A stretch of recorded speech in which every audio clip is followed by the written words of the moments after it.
is nothing bigger or older than the universe. The questions I would like to talk about are: 1. Where did we come from?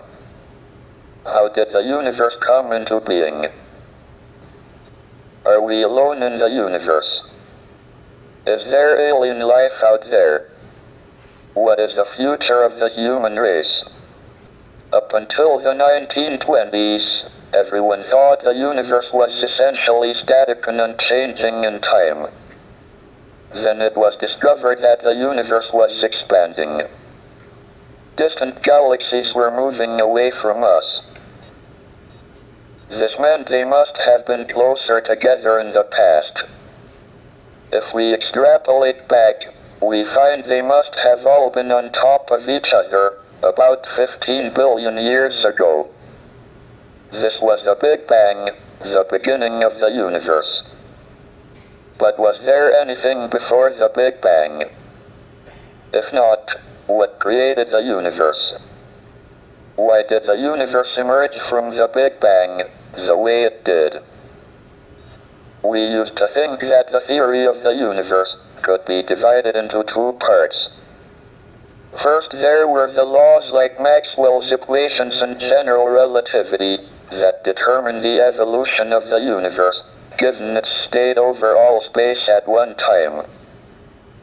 And second, there was the question of the initial state of the universe.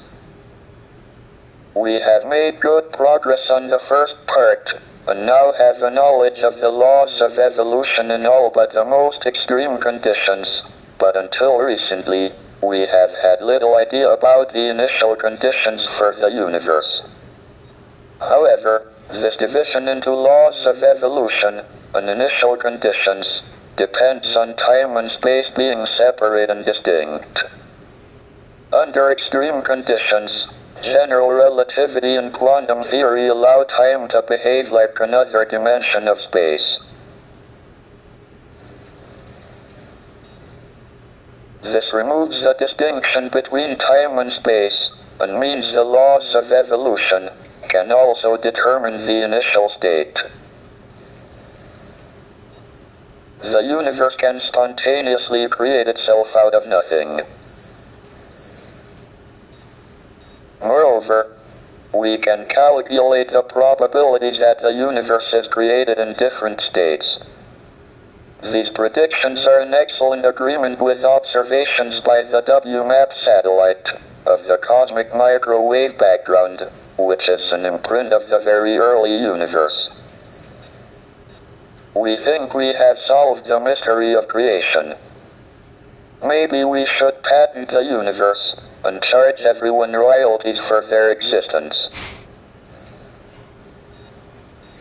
I now turn to the second big question: are we alone, or is there other life in the universe? We believe that life arose spontaneously on the Earth, so it must be possible for life to appear on other suitable planets, of which there seem to be a large number in the galaxy. But we don't know how life first appeared. We have two pieces of observational evidence on the probability of life appearing. The first is that we have fossils of algae from 3.5 billion years ago. The Earth was formed 4.6 billion years ago, and was probably too hot for about the first half billion years.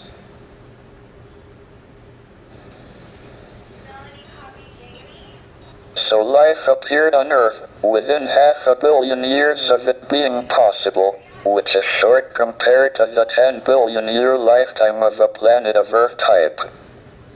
This suggests that the probability of life appearing is reasonably high. If it was very low, one would have expected it to take most of the 10 billion years available. On the other hand, we don't seem to have been visited by aliens. I am discounting reports of UFOs.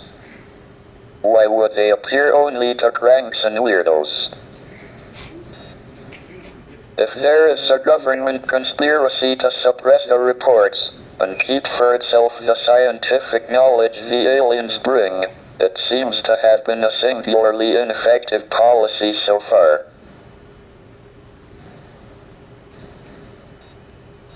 Furthermore, despite an extensive search by the SETI project, we haven't heard any alien television quiz shows. This probably indicates that there are no alien civilizations at our stage of development within a radius of a few hundred light years. Issuing an insurance policy against abduction by aliens seems a pretty safe bet. This brings me to the last of the big questions, the future of the human race. If we are the only intelligent beings in the galaxy, we should make sure we survive and continue.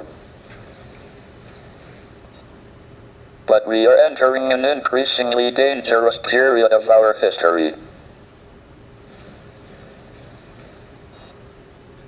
Our population and our use of the finite resources of planet Earth are growing exponentially, along with our technical ability to change the environment for good or ill.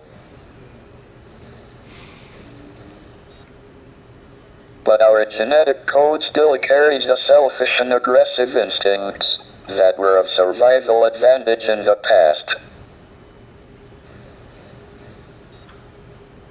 It will be difficult enough to avoid disaster in the next 100 years, let alone the next 1,000 or million. Our only chance of long-term survival is not to remain inward-looking on planet Earth, but to spread out into space. The answers to these big questions show that we have made remarkable progress in the last 100 years. But if we want to continue beyond the next 100 years, our future is in space. That is why I'm in favor of manned, or should I say, personed, space flight.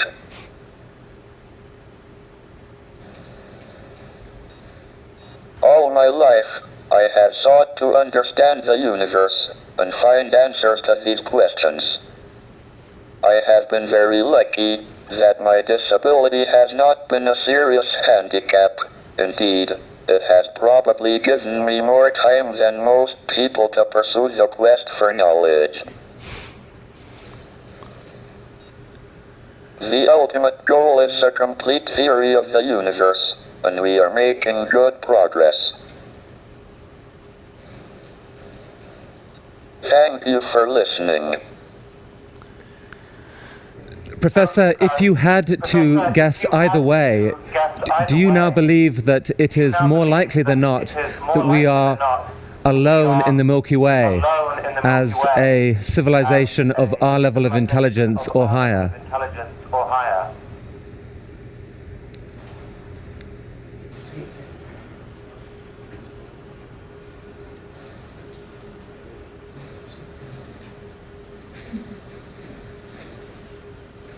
This answer took 7 minutes and really gave me an insight into the incredible act of generosity this whole talk was for Ted.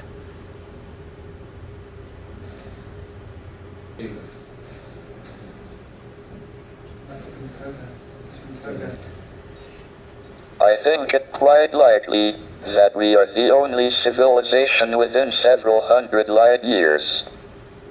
Otherwise, we would have heard radio waves. The alternative is that civilizations don't last very long, but destroy themselves. Professor Hawking, thank you for that answer. We will take it as a salutary warning, I think, for the rest of our conference this week. Professor, we really thank you for the extraordinary effort you made to share your questions with us today. Thank you very much indeed.